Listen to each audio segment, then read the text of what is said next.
Hey guys, just going to do a quick little walk around the shop. I had a few guys that have been asking to post a little bit more of what we do day to day. So I'm going to start trying to show some of that. I am going to do, just so you guys are aware, I'm going to do a series on Patreon. I will post it to YouTube eventually, but for the Patreons that I have, the couple that I have, and the more, I've had a few guys, you guys that had emailed me and saying, or emailed, or we had talked, saying that I'm going to sign up for it as soon as I get it figured out, or I have to wait a little bit or whatever. That's perfectly fine.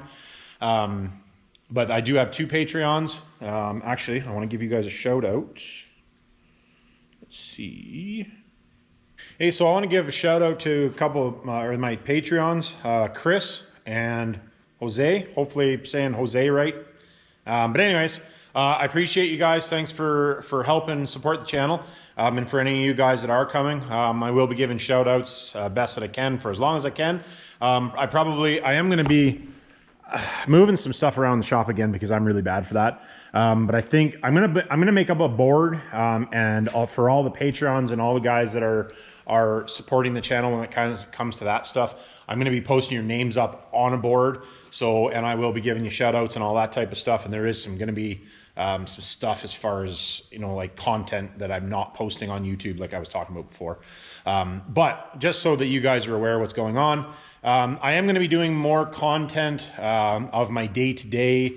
I might even do some in the life of me for a day kind of idea. I'll just wear the GoPro on my head and, you know, just put everything in time lapse. I don't know how long the time lapse would be for a 12-hour day. Might be pretty long. But anyways, we'll see. So what I got going on today, what I was working on. So I was upstairs testing a set of common rail injectors. At the same time when I was doing that, I built a set of P-Pump 50 horse injectors. And for any of you guys that are looking for injectors, P-Pump, VE, P-Pump, and VP44 are what I'm doing injectors for. Kind of depending on size and, you know, like a generic, I guess, 50, 90, 140 horse kind of idea. Not really the best way to classify them. There again, another reason I want the dyno. But anyways, I was upstairs doing a set of those. So any of you guys that are interested in those, if you message me, you know, I'll get back to you as soon as I can about that stuff. And if you guys are messaging me and you're looking to have work done, or you know, if you're looking to buy a set of injectors or you're looking to buy something per se, if you message me on Instagram or Facebook, on my personal Facebook, I get so many messages. If I don't get back to you, either message me again or, you know, try to, you know, maybe message me in, you know, on one of the pages that you guys see that I'm on, something like that. Or you can message me on the business page, which is Cutterup Auto. And I'll try to get back to you there. Again, I get so many questions, even on there. I appreciate the questions, but if you guys can keep the questions off of my shop page, I'd appreciate that because it plugs that up and then it's hard for me to just issue. You know, if I get 50 messages, I physically have to go through them, but I got to go through them and see which ones are ones that I need to get back to for my day-to-day business. You know, because obviously I have to make money just like everybody else. But anyways, enough of that shit. So this is an engine we're working on right now for a customer. Now this is a Cummins, but it's built by a French company. And it's for a Merc, I think it's a Merc Cruiser. So it's for a boat. Yeah, Merc Cruiser. So basically on this thing, customer got all the parts. We're just measuring everything, getting everything dialed in as far as, you know, measurements, make sure we got oil clearances and all that stuff. It is a lot of work on these things because basically this is how the bearings are held to the crankshaft is by these. So this bolts on here on either one. And then the front bearing sits in the block. The rear bearing actually is the rear oil housing. It's kind of weird because here's the bearing for the rear.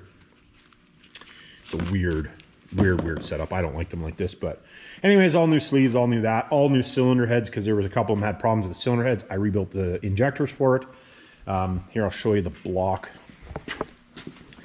This is what I'm going to be working on tomorrow, assembling.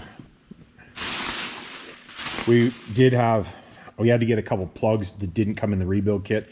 The rebuild kit for this thing was weird because it didn't come with an oil pump.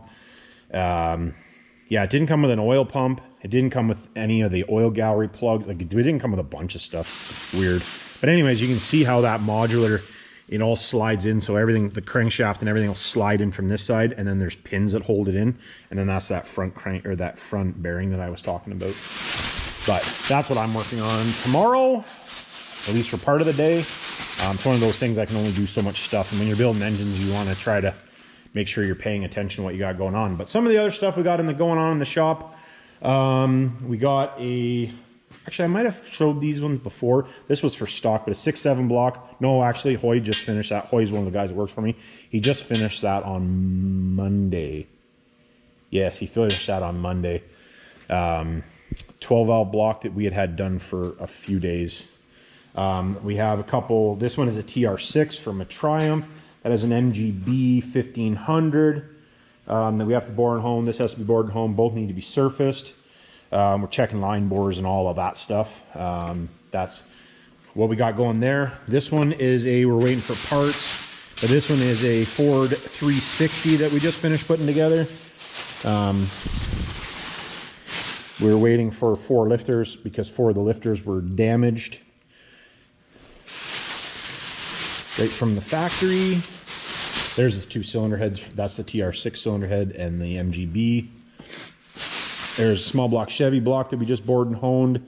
We're just waiting for the cam bearings to show up so we can put the cam bearings in for the customer. A couple Cummins cylinder heads. We got a couple 6.4 heads. For you guys not familiar with 6.4 heads, they are always cracked. Not always, but most of the time.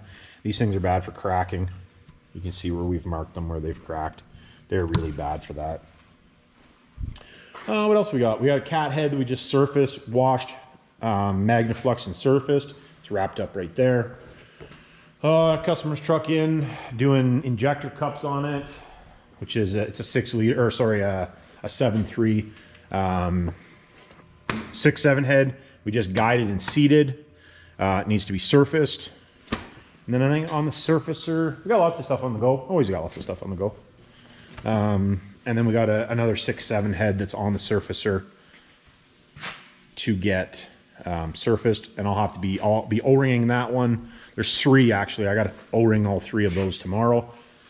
Then another, so I got to work on that and O-ring 3 heads. So my day is going to be busy, which usually my days are busy. Just one of those things. And let me know down in the comments if you guys are interested in me time-lapsing a couple days, you know, of what I do for the whole day. I'm just curious if that's something you guys want to see. You know, I could wear the GoPro around and show you guys. I will be dropping a video. I don't know if it'll be before or after this one, but I got the Steed manifold for the P-pump, or for the P-pump 12 valve, or the rebuild 12 valve rebuild series. We got the Steed manifold for it. I don't know if I'm going to leave the Steed on it. Probably will. I say that I'm not sure, but I'll probably leave it on there. The Steed manifold, and then the new K27 for it. So this thing, I just got to get the fuel lines, which I got to go down and get the stuff to do the fuel lines. I just been procrastinating because I don't need to have this thing done. But I'd like to get the fuel lines, and I'd like to get that all buttoned up, get the return line and all that, and get the stand built for it and stuff. Because I'm going to build a little run stand for it to sit on. But I want to get everything hooked up on this so that we can actually run this. I'd like to run it. And then that'll have that series completely, it'll have the series completely done. So it'll be, you know, just so that we can finish that series off. But just, like I said, I just wanted to show you guys a few things what we got going on in the shop, just for you guys that are asking. That's what we got going on. And anyways, like, subscribe, hit me down in the comments. Appreciate Patreons, and catch you on the next one.